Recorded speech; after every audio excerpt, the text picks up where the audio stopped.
For the first time in history, people and machinery are working together, realizing a dream. A uniting force that knows no geographical boundaries without regard to race, creed, or color.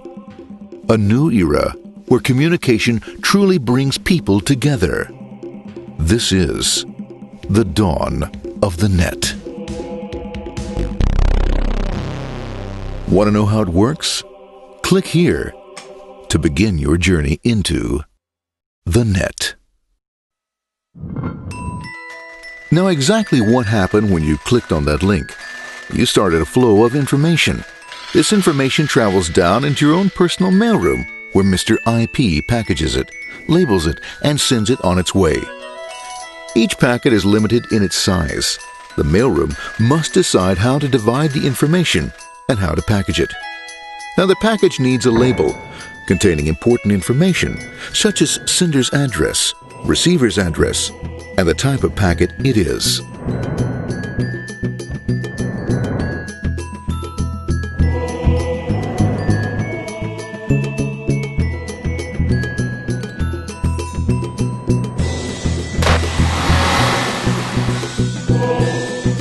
Because this particular packet is going out onto the internet, it also gets an address for the proxy server, which has a special function, as we'll see later. The packet is now launched onto your local area network, or LAN. This network is used to connect all the local computers, routers, printers, etc. for information exchange within the physical walls of the building. The LAN is a pretty uncontrolled place, and unfortunately, accidents can happen.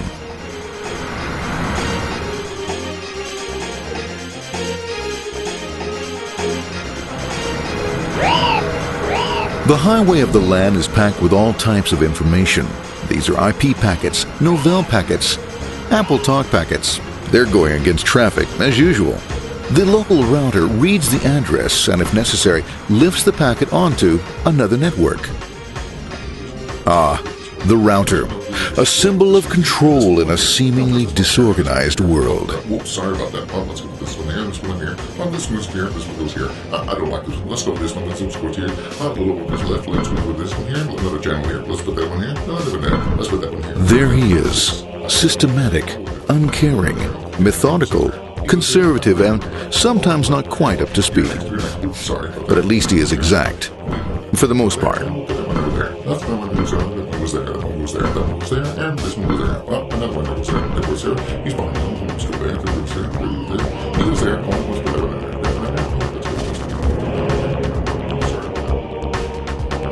there. As the packets leave the router, they make their way into the corporate intranet and head for the router switch. A bit more efficient than the router switch plays fast and loose with IP packets, deftly routing them along their way. A digital pinball wizard, if you will. Here we go. Here comes another one. And it's another. Watch this, Mom. Here goes. Whoop, we're on the back. Hey, in there, in there, in there. Over the left, over the right, over the left, over the right. You got it. Here it comes. Right out. He shoots. He scores. It's going. Hey, wait. Here, watch out. Here comes another one. Oh, here we go. And it's gone.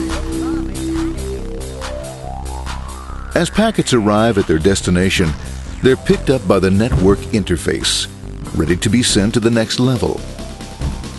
In this case, the proxy. The proxy is used by many companies as sort of a middleman in order to lessen the load on their internet connection, and for security reasons as well.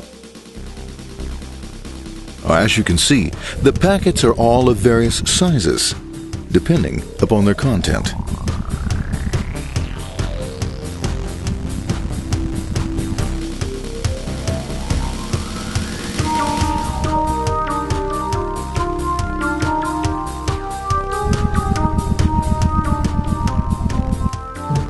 The proxy opens the packet and looks for the web address, or URL. Depending upon whether the address is acceptable, the packet is sent on to the internet.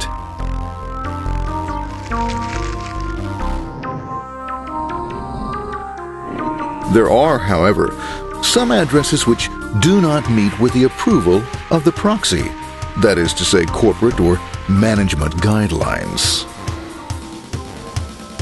These are summarily dealt with.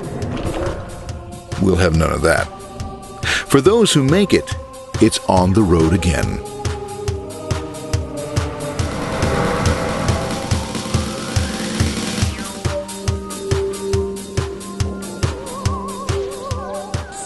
Next up, the firewall. The corporate firewall serves two purposes. It prevents some rather nasty things from the internet from coming into the intranet, and it can also prevent sensitive corporate information from being sent out onto the internet. Once through the firewall, a router picks up the packet and places it onto a much narrower road, or bandwidth, as we say. Obviously, the road is not broad enough to take them all. Now you might wonder what happens to all those packets which don't make it along the way. Well, when Mr. IP doesn't receive an acknowledgement that a packet has been received in due time, he simply sends a replacement packet.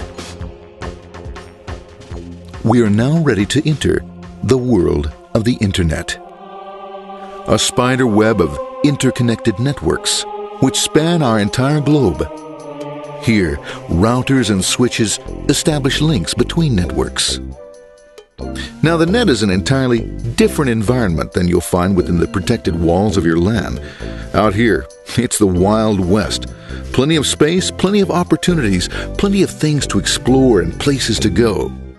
Thanks to very little control and regulation, new ideas find fertile soil to push the envelope of their possibilities. But because of this freedom, certain dangers also lurk. You'll never know when you'll meet the dreaded ping of death. A special version of a normal request ping, which some idiot thought up to mess up unsuspecting hosts.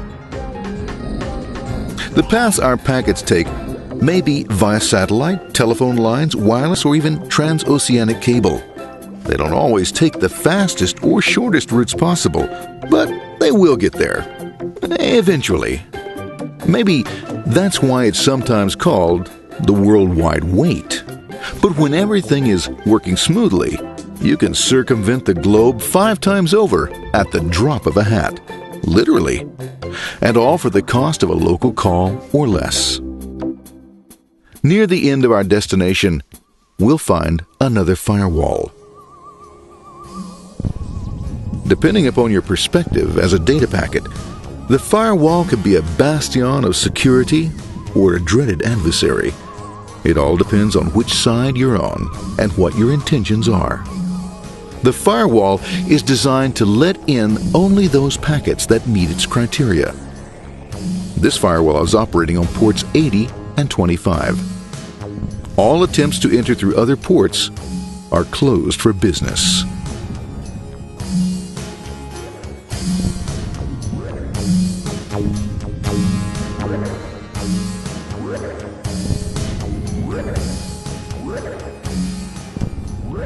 Port 25 is used for mail packets,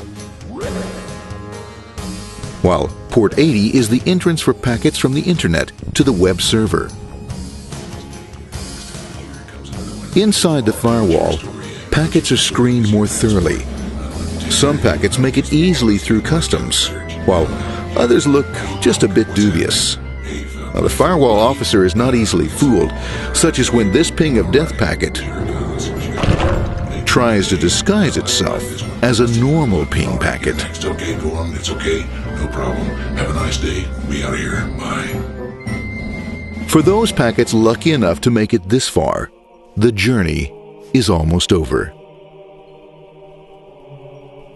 It's just a line up on the interface to be taken up into the web server.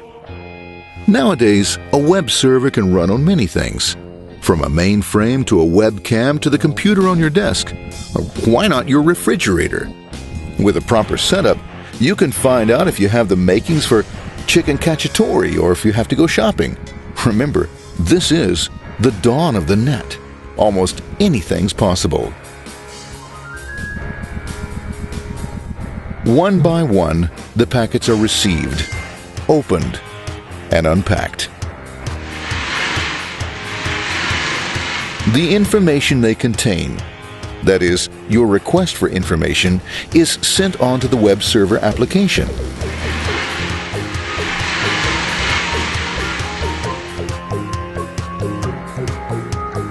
The packet itself is recycled,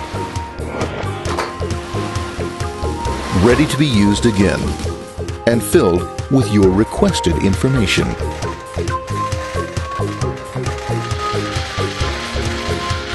Addressed and sent out on its way back to you. Back past the firewall, routers, and on through to the internet. Back through your corporate firewall.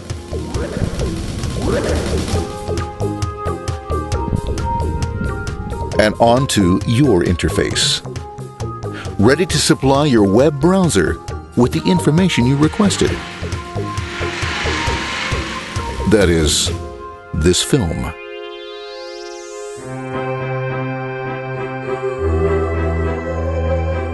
Pleased with their efforts and trusting in a better world, our trusty data packets ride off blissfully into the sunset of another day, knowing fully they have served their masters well.